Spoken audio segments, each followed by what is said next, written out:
جن اوصاف سے متصف فرمایا، خواہ کوئی بھی وصف ہو، اعلیٰ درجے کا وصف ہے، امتیازی شان اسے حاصل ہے۔ پیغمبر کو اللہ تبارک و تعالیٰ نے جن خوبیوں سے نوازا ہے، آپ غور فرمائیں، ان خوبیوں کو اگر آپ دیکھیں گے، پڑھیں گے تو اعلیٰ درجے کی خوبیاں ہیں۔ پہلے انبیاء بھی خوبیوں سے نوازے گئے، اوصاف حمیدہ سے نوازے گئے، بہترین خصائل سے نوازے گئے، لیکن اللہ تبارک و تعالیٰ نے میرے پیغمبر کو جن خوبیوں سے نوازا ہے، ان کی بات ہی کچھ اور ہے۔ میں آپ کے اوصاف حمیدہ کے کچھ ایسے منور گوشے جن کی ضرورت ہے امت کو، آپ کے سامنے رکھ کر کے بات ختم کروں گا۔ لمبی بات نہیں ہوگی، مجمع مختصر ہے، اور رات بھی ظاہر ہے سردیوں کی رات ہے، آپ ابھی بھوکے پیاسے بھی ہیں، تو ان تمام کو ملحوظ خاطر رکھتے ہوئے بس ذرا سی بات کروں گا۔ اور یہ جو ادھر ادھر گھومنے بھٹکنے کا جو سما ہے، ذرا اس کو موقوف کریں، غور سے سن لیں۔ 700-800 کلومیٹر سے اگر میں آیا ہوں تو کوئی لالچ یہاں لے کر نہیں آئی، بس اس لیے آیا ہوں کہ اللہ کی کا کوئی بات، پیغمبر کی کوئی بات منہ سے نکلے، کسی کا بھلا ہو تو اس کا بھی بیڑا پار ہو جائے، ہمارا بھی بیڑا پار ہو جائے۔ اللہ تعالی ہماری اس مجلس کو کامیاب فرمائے، ہمارے بیٹھنے کو قبول فرما لے۔ میں عرض کر رہا تھا کہ آپ غور کریں، اگر آپ غور کریں گے تو پتہ چلے گا کہ اللہ کے نبی علیہ السلام کو جن خوبیوں سے نوازا گیا، ان خوبیوں کی کوئی مثال کسی نبی کی زندگی میں، نہ سیرت میں، نہ صورت میں آپ کو دستیاب نہیں ہوگی۔ آپ غور کیجئے، اللہ پاک نے اپنے نبی کو پیدا فرمایا، ظاہری حسن و جمال کو اگر آپ دیکھیں گے، پیغمبر جتنے آئے سب حسین، لیکن پھولوں میں پھول اور ہیں، تم تو گلاب ہو۔ تمام انبیاء خوشبودار، معطر کردار والے، لیکن میرے نبی کی مثال کہیں آپ تلاشیں گے تو نہیں ملے گی۔ یہ میں نہیں کہتا، ہم جیسے انسان تو مبالغہ کرتے ہیں، جھوٹ بولتے ہیں، دلوں میں سیاہی ہے اس لیے نفاق سے کام لیتے ہیں، لیکن کائنات میں جو صحابہ کی جماعت گزری ہے، رب کی قسم انہوں نے کسی بھی معاملے میں مبالغہ آرائی سے کبھی کام نہیں لیا، اعتدال ان کا راستہ تھا، جو بولتے تھے سچ بولتے تھے۔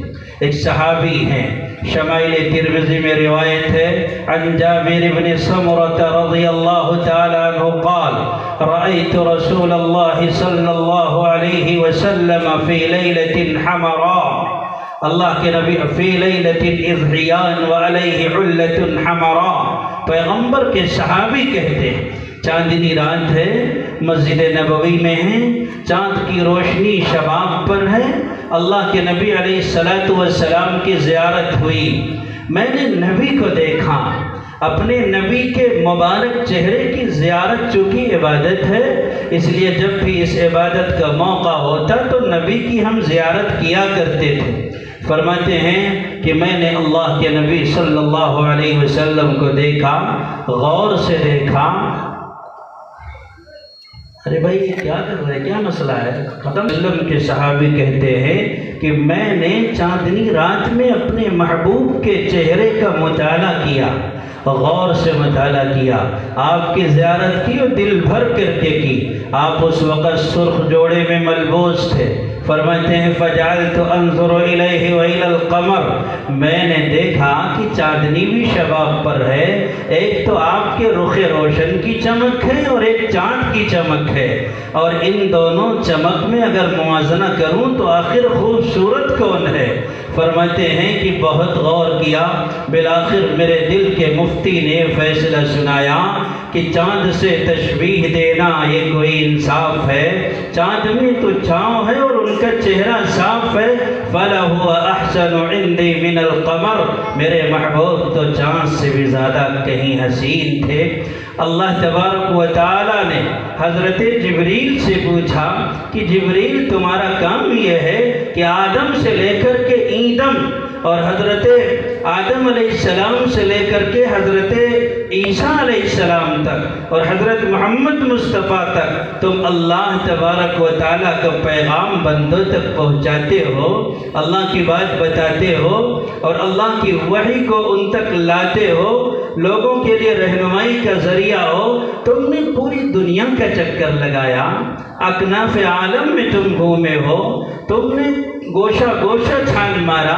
جبریل تمہیں بتاؤ کہ جیسے میرا محبوب ہے، جیسے محمد مصطفیٰ کا چہرہ ہے، کوئی ایک پیس کائنات کے کسی گوشے میں تمہیں کبھی دستیاب ہوا؟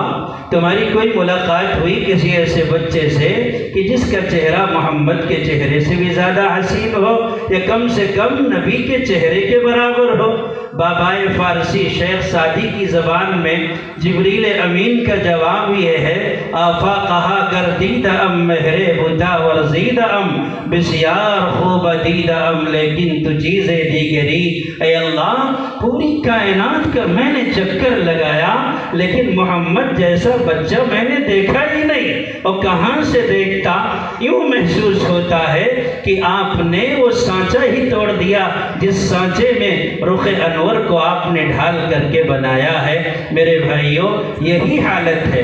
حضرت عائشہ صدیقہ رضی اللہ تعالی عنہ فرماتی ہیں، لواہی زلیخا لو رأینا حبیبنا، کہ زلیخا کی سہیلیاں جنہوں نے حضرت یوسف کو دیکھ کر کے یہ کہا تھا، ما هذا بشر ان هذا الا ملک کریم، یہ تو کوئی انسان معلوم ہی نہیں ہوتا، اپنے حسن اور اپنے چمک دمک کی وجہ سے کوئی فرشتہ محسوس ہوتا ہے، اور یہ کہتے ہوئے انہوں نے اپنی انگلیاں کاٹ لی تھیں۔ حضرت عائشہ فرماتی ہیں، اگر حبیب کبریا حضرت محمد مصطفیٰ صلی اللہ علیہ وسلم کو دیکھ لیتی تو اپنا کلیجہ کاٹ لیتی۔ کیوں؟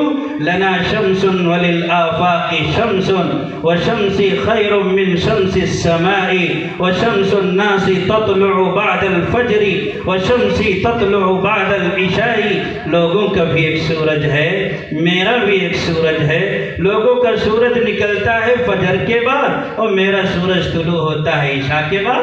اللہ کے نبی عشاء کے بعد تشریف لاتے تھے اپنے گھر میں، اور یہ سورج یوں ہی نہیں کہا، حقیقی معنی میں سورج ہے۔ حدیث میں ہے، حضرت عائشہ ہی روایت کرتی ہیں کہ جب کبھی گدڑی سلا کرتی تھی یا کبھی کسی کپڑے میں کوئی پیوند لگایا کرتی تھی، رات کی تاریکی ہوتی، چراغ کی روشنی میں عمل میں کیا کرتی تھی اور سوئی ہاتھ سے چھوٹ کر کے گر جاتی، چراغ گل ہو جاتا، سوئی ڈھونڈنے میں دقت محسوس ہوتی، میرے حبیب گھر میں داخل ہوتے تو آپ کے منور چہرے کی چمک کی وجہ سے سوئی نظر آ جاتی تھی۔ جمال حسن یوسف پر فدا بس ایک زلیخا تھی، مگر روئے محمد پر فدا سارا زمانہ ہے۔ یوں ہی نہیں کسی نے کہا ہے کہ کتاب فطرت کے شرع ورق پہ جو نام احمد رقم نہ ہوتا، اے نقش ہستی ابھر نہ سکتا، وجود لوح و قلم نہ ہوتا، اے محفل کن فکا نہ ہوتی، جو امام امم نہ ہوتا، زمین نہ ہوتی، فلک نہ ہوتا، عرب نہ ہوتا، عجب نہ ہوتا۔ بتانے کا مقصد یہ ہے کہ اللہ کے نبی علیہ السلام کو اللہ نے جن اوصاف سے متصف کیا، سارے اوصاف نرالے، حسن دیا تو اعلیٰ درجے کا حسن۔ کائنات میں بہت سے حسین پیدا ہوئے، بڑے محجبین پیدا ہوئے، بڑے محلقہ پیدا ہوئے، لیکن سب کا حسن ایک طرف، محمد کا حسن ایک طرف۔ میرے آقا خود فرماتے ہیں، اخی یوسف سبیع وانا ملی، میرے بھائی یوسف گورے چٹے تھے اور میں ملی ہوں، جو مجھے ایک بار دیکھ لے طبیعت اس کی کبھی نہ بھرے، بار بار دیکھنے کی تمنا کرے، میں ایسا حسین ہوں۔ نمایاں حسن یوسف میں سفیدی تھی، صباحت تھی، نمایاں حسن یوسف میں سفیدی تھی، صباحت تھی، یہاں سرخی تھی، گلگوں رنگ تھا جس میں ملاحت تھی، صلی اللہ علیہ وسلم۔ یہ پہلا وصف اس لیے ذکر کیا کہ زندگی میں ایک بار کم سے کم اگر اللہ تبارک و تعالیٰ نے توفیق دی ہے تو سیرت کے مطالعے سے اپنے نبی کا چہرہ پڑھ لیں۔ قبر میں جب آپ کا چہرہ لایا جائے تو کوئی مسلمان یہ نہ کہے کہ میں تو اس چہرے کے نقش و نگار کو جانتا ہی نہیں۔ دوسرے وصف سے اللہ کے نبی علیہ السلام نے اللہ کے نبی نے خود اشارہ فرمایا۔ میں نے حدیث پڑھی بخاری کی، اللہ کے نبی علیہ السلام امی تھے، آپ پڑھے لکھے نہیں تھے، کسی کے سامنے زانوِ تلمذ آپ نے طے نہیں کیا تھا۔ اللہ تبارک و تعالیٰ کو یہ منظور ہی نہیں تھا کہ میرا محبوب انسانوں کی شاگردی اختیار کرے، اس لیے رب نے اپنی خصوصی نگرانی میں نبی کو تعلیم فرمائی۔ وَعَلَّمَكَ مَا لَمْ يَكُنْ تَعْلَمْ، اللہ تبارک و تعالیٰ نے وہ سکھلایا آپ کو جو آپ نہیں جانتے تھے۔ بہت ساری باتیں، یہاں تک کہ تمام انبیاء کے علم کو لے لو، اولیاء کے علم کو لے لو، تمام انسانوں کے علم کو لے لو، جناتوں کے علم کو لے لو، نبی پاک صلی اللہ علیہ وسلم کے علم کے آگے سب کا علم ہیج ہے۔ اتنا بڑا عالم اللہ تبارک و تعالیٰ نے پیغمبر کو بنایا۔ آپ صلی اللہ علیہ وسلم خود ہی فرماتے ہیں علمنی ربی فاحسن تعلیمی، اللہ تعالیٰ میرا استاذ ہے، اس نے میری تربیت کی، مجھے تعلیم دی۔ ظاہر ہے کہ دنیا میں جب ایک باکمال استاذ کسی انسان کو اپنی شاگردی میں لیتا ہے تو ذروں کو آفتاب بنا دیتا ہے۔ ڈائریکٹ میرا رب میرا استاذ ہے، کتنا نکھارا ہوگا رب نے اپنے حبیب کو، آپ اس کا تصور نہیں کر سکتے۔ حضور فرماتے ہیں ایسا کیوں نہ ہوتا، اللہ تبارک و تعالیٰ نے بعثت معلما، مجھے استاذ بنا کر بھیجا، صحابہ کو سکھانا تھا، انہیں پڑھانا تھا، اس لیے رب نے اپنی خصوصی نگرانی میں جبریل امین کے ذریعے سے مجھے تعلیم فرمائی، میری تربیت فرمائی۔ ایسی تربیت، ایسی تعلیم جس تک کسی بڑے سے بڑے عالم کا علم نہیں پہنچ سکتا۔ اللہ کے بعد اگر کسی انسان کا علم ہے وہ پیغمبر صلی اللہ علیہ وسلم کا علم ہے۔ آج دنیا یہ کہتی ہے کہ بیٹی بچاؤ بیٹی پڑھاؤ، یہ کہتے آدھی روٹی کھائیں گے بچوں کو پڑھائیں گے۔ اللہ کے نبی علیہ السلام نے آج نہیں، آپ سن لیں، احساس کمتری میں مبتلا ہونے کی ضرورت نہیں ہے۔ وقت کے دانشوروں نے جو تعلیم آپ کے سامنے پیش کی ہے، اگر واقعتاً اس میں کوئی خوبی ہے تو محمد الرسول اللہ کے دروازے سے اس تعلیم کو اخذ کیا ہے۔ اس لیے میں کہتا ہوں اے دانشوروں، اے دنیا کے وہ لوگوں، بہترین دماغ کے مالکوں، تعلیم کے تئیں جو فکر مند ہیں یا دنیا کے تئیں فکر مند ہیں، دنیا کو ترقی دینا چاہتے ہیں، جو دنیا کو بام عروج تک پہنچانا چاہتے ہیں، میں سب سے کہتا ہوں آپ جا کر کے میرا یہ پیغام گلی کوچوں میں سنا دو۔ آج نہیں، صبح قیامت تک جب بھی اس انسانیت کو حقیقی ترقی دریافت کرنا ہوگی، محمد الرسول اللہ کے ڈگر پر کاسے گدائی لے کر آنا ہی پڑے گا۔ بغیر یہاں آئے ہوئے ترقی کا کوئی ایک زینہ بھی صبح قیامت تک نہیں طے کر سکتا ہے۔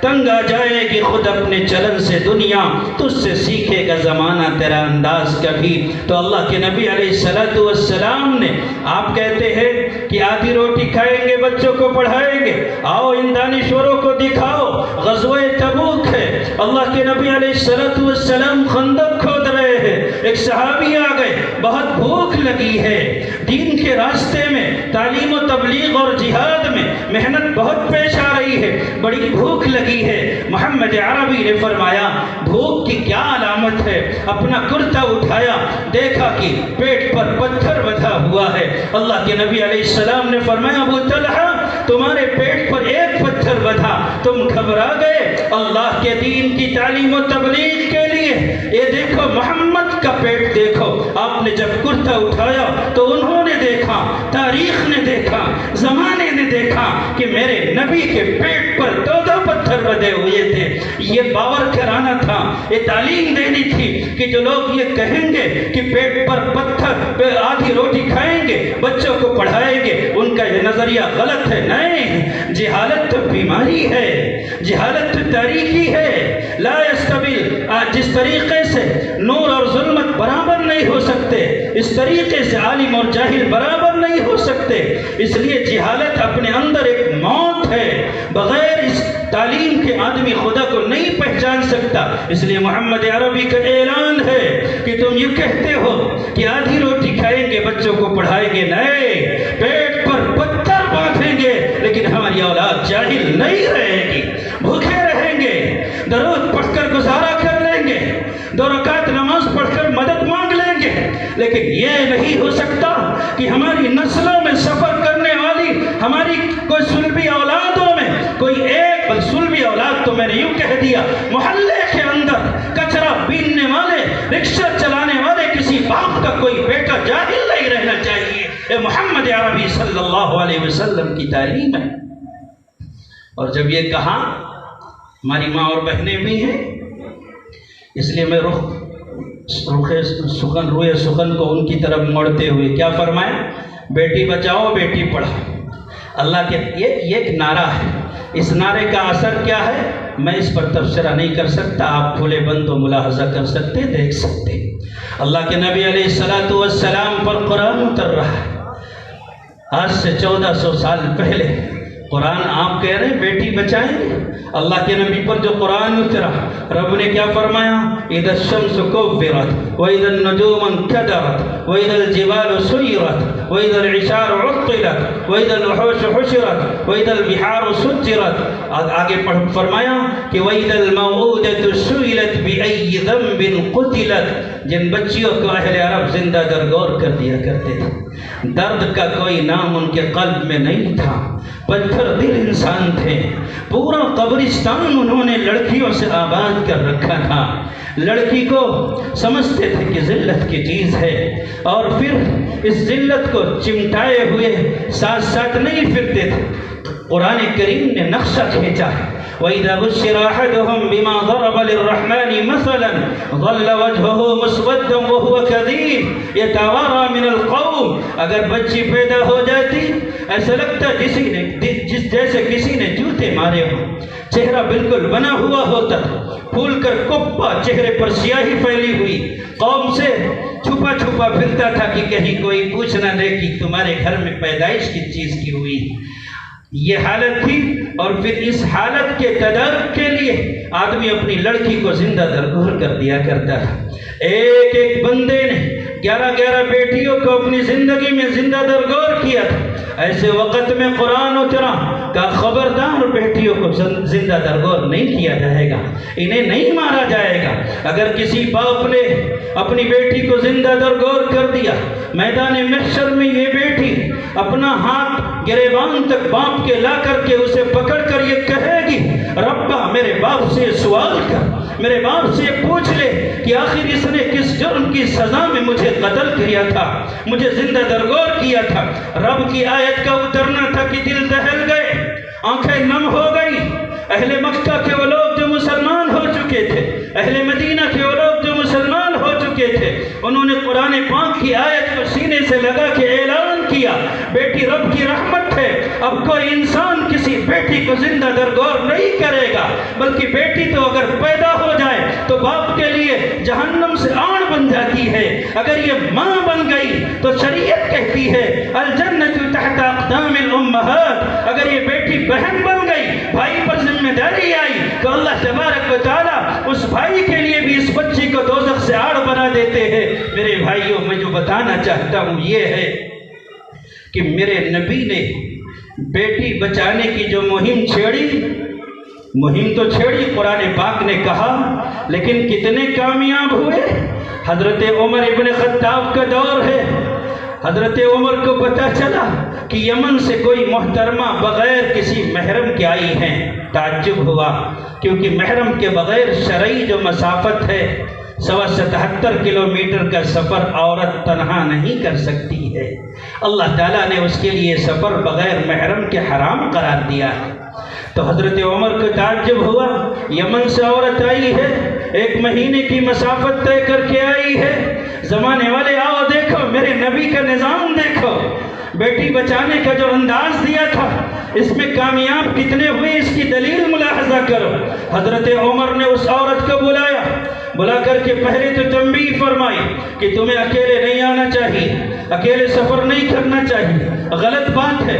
اس کے بعد یہ فرمایا کہ یہ بتاؤ کہ تم چل کر کے یمن سے یہاں تک آئی ہو، پیدل آئی ہو، راستے میں بہت سارے انسان ملے ہوں گے، مختلف ذہنیتوں کے حامل افراد سے تمہاری ملاقات ہوئی ہوگی، یہ بتاؤ کہ کسی نے تمہارے اوپر کبھی غلط نظر بھی ڈالا؟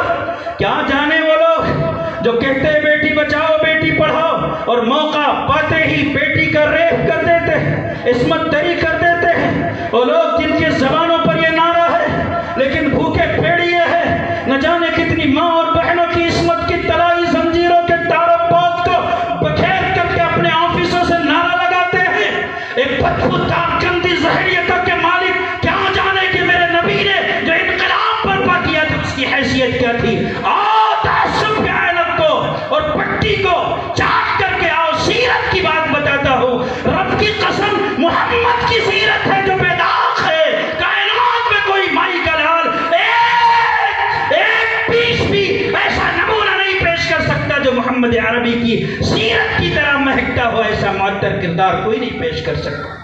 الحمدللہ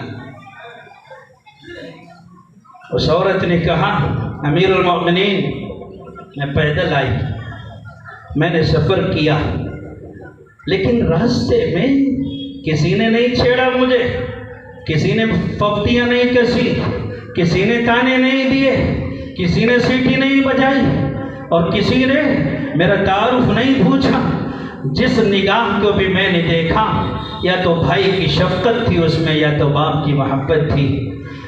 میرے بھائیو ایسا ماحول بنایا کہ لوگ یہ تصور لیے پھرتے تھے کہ بد نظر اٹھنے ہی والی تھی کسی کی جانب، بد نظر اٹھنے ہی والی تھی کسی کی جانب، اپنی بیٹی کا خیال آیا تو دل کانپ گیا، یہ تصور ہو گیا تھا، تو بیٹی یہ بچائی۔ اور بیٹی پڑھایا کس طریقے سے؟ اللہ کے نبی علیہ السلام نے نعرہ دیا پڑھاؤ، بیٹے تو پڑھے تھے ہی، بلکہ صحابہ کرام کی تعداد کو آپ ملاحظہ کریں، صحابہ کرام کے جمع غفیر ہے، تعجب ہے کہ کوئی ایک بندہ بھی صحابہ کرام کی جماعت میں دین سے جاہل نہیں تھا، دین سے غافل نہیں تھا، ایک بندہ بھی کوئی نہیں بتا سکتا۔ اللہ کے نبی علیہ السلام نے تعلیم کی مہم چھیڑی، لڑکیوں نے بھی پڑھا، لڑکوں نے بھی پڑھا، لیکن بیٹی پڑھاؤ کے نعرے سے چونکہ میرا تعلق ہے، اس لیے میں آپ حضرات کو یہ بتا دوں کہ صحابہ کرام کی جمع غفیر میں اگر آپ تاریخ اٹھا کر دیکھیں گے تو قرآن پاک محمد الرسول اللہ صلی اللہ علیہ وسلم کے بعد جو سب سے پہلے حفظ کرنے والے ہیں مرد عورتوں میں سے، وہ حضرت حفصہ رضی اللہ تعالی عنہ کا اسم گرامی ہے، جو حضرت عمر کی صاحبزادی اور میرے نبی کی بیوی۔ تو کیا پتہ چلا کہ بیٹی بچا کے بھی دکھا دیا، نمونہ بن گئے، بیٹی پڑھا کے ایسا دکھایا کہ انقلاب برپا ہو گئے۔ ایسا انقلاب آج کی ماں اور بہنوں کو جب میں بھٹکتے ہوئے دیکھتا ہوں نا، بہت افسوس ہوتا ہے جب سنتا ہوں کہ انہوں نے اللہ کے نبی علیہ السلام کا دامن ہی چھوڑ دیا۔ بڑا افسوس ہوتا ہے کہ بہنوں، دنیا کے سکوں کے لالچ میں، بلکہ سکہ تو بہت دور ہے، گول گپوں کے لالچ میں تم نے پوری شریعت کا لباس اتار کر کے، شیطان کا لباس زیب تن کر کے ہمیشہ کے لیے جہنم خرید لیا۔ آؤ غور کرو کہ میرے نبی نے تمہیں کیا سکھایا تھا، کیا بنایا تھا۔ تم تو حافظ قرآن ہوا کرتی تھی، جھاڑو دیتی تھی تو یاسین پڑھا کرتی تھی، تمہارے گھر کے کوڑے کباڑ کے ساتھ گھر کی نحوست نکل جایا کرتی تھی، تم اپنے بچوں کو دودھ پلاتی تھی تو آیت الکرسی پڑھا کرتی تھی، شام کو جب تم بچوں کو سلاتی تھی تو قرآنی آیات پڑھا کر کے سلایا کرتی تھی، دعائیں پڑھ پڑھ کر کے سنایا کرتی تھی، تمہارے بچے پڑھا کرتے تھے پیاری ماں مجھ کو تیری دعا چاہیے، تیرے آنچل کی ٹھنڈی ہوا چاہیے۔ اب تیری زبان سے دعا بھی غائب ہے اور تیری آنچل بھی غائب ہے، ہوا کہاں سے آئے گی؟ بہت افسوس ہوتا۔ تو شریعت کی پاسدار تھی، تو نے ہی اس امت کو محمد بن قاسم دیا ہے، تو نے اس امت کو صلاح الدین ایوبی دیا ہے، تو نے اس امت کو طارق بن زیاد دیا ہے، تو نے اس امت کو موسیٰ بن نصیر دیا ہے، تو نے اس امت کو قاسم نانوتوی دیا ہے، تو نے اس امت کو شیخ الہند دیا ہے، تو نے اس امت کو علامہ کشمیری دیا ہے، تو نے اس امت کو حکیم الاسلام دیا ہے، تو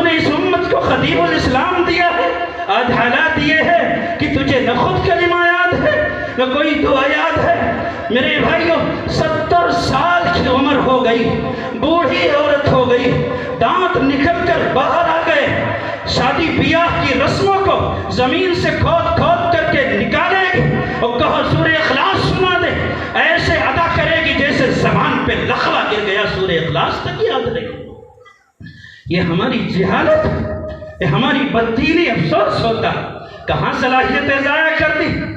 تم تو اپنے بچوں کو لوریاں دیتی تھی تو توحید والی لوری ہوتی تھی، کتے بلیوں سے ڈرانے کا تمہارا مزاج نہیں تھا۔ جہالت نے کہاں ہمیں پہنچایا۔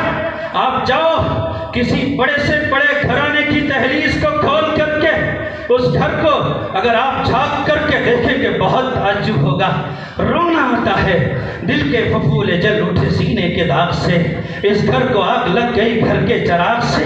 ہماری ماں قرآن کی تلاوت کرنے والی، ہماری ماں حدیث پڑھنے والی، اور آج کی ماؤں کا عالم یہ ہے، کوئی فیس بک پر ہے، کوئی ٹویٹر پر ہے، کوئی انسٹاگرام پر ہے، اور کوئی ٹھمکے لگا کر کے پیسے کمانے کی تدبیر اختیار کر رہا ہے۔ بچوں سے غفلت، دودھ ابل گیا، بچہ بیڈ سے گر گیا، لیکن سیریل سے نگاہ اٹھانے کو تیار نہیں، نماز قضا ہو گئی، کوئی پرواہ نہیں ہے، جہنمیوں میں نام لکھا گیا، کوئی پرواہ نہیں ہے، قبر کے سانپ اور بچھو حلال ہو گئے، دوزخ کی سزا حلال ہو گئی، دوزخ کی آگ، دوزخ کے دہکتے ہوئے شعلے ہمارے لیے واجب ہو گئے، کوئی پرواہ نہیں ہے، لیکن سیریل سے نگاہ اٹھانے کو تیار نہیں۔ اذان ہو رہی ہے، احترام اتنا بھی نہیں کہ سر پر سر کا ہوا دوپٹہ واپس آ جاتا، اذان ہو رہی ہے، اتنا بھی احترام نہیں کہ ریموٹ اٹھا کر کے ایک لمحے کے لیے خدا کے نام کے احترام میں ذرا 2-4 منٹ ٹی وی کا سوئچ ذرا آف کر دے۔ نہیں نہیں، اس جہالت نے جہنم کو واجب کیا ہے۔ اب اگر ایک منٹ تک زمین کی پلیٹیں ٹکرا رہی ہے، زلزلے آ رہے ہیں، تو اپنے عقل پر ماتم کرو۔ اللہ کسی پر ظلم نہیں کرتا، بلکہ لوگ خود اپنے اوپر ظلم کر کے اپنے پیروں پر کلہاڑی مار لیتے ہیں۔ اللہ ہمارا ظالم نہیں ہے۔ اللہ تبارک و تعالیٰ نے قرآن پاک میں جگہ جگہ اس بات کا اعلان کیا۔ میرے بھائیوں افسوس ہوتا، آپ دیکھیے بہت اللہ کے نبی کا زمانہ گزرا، تابعین کا زمانہ گزرا، قریب ہے ابھی خیر القرون کا دور قریب ہے۔ خلیفہ کو اپنے لڑکے کے لیے لڑکی کی ضرورت ہے، شادی کرنا چاہتا ہے۔ بغداد پائے تخت ہے، خلیفۃ المسلمین ہے، بیٹے کی شادی کرنا ہے۔ ہمارے یہاں شادی کرنا ہے تو کیا دیکھتے، جو سب سے زیادہ جہیز لائے اسی سے شادی کریں گے، بلکہ جہیز تو بہت بات کی بات ہے۔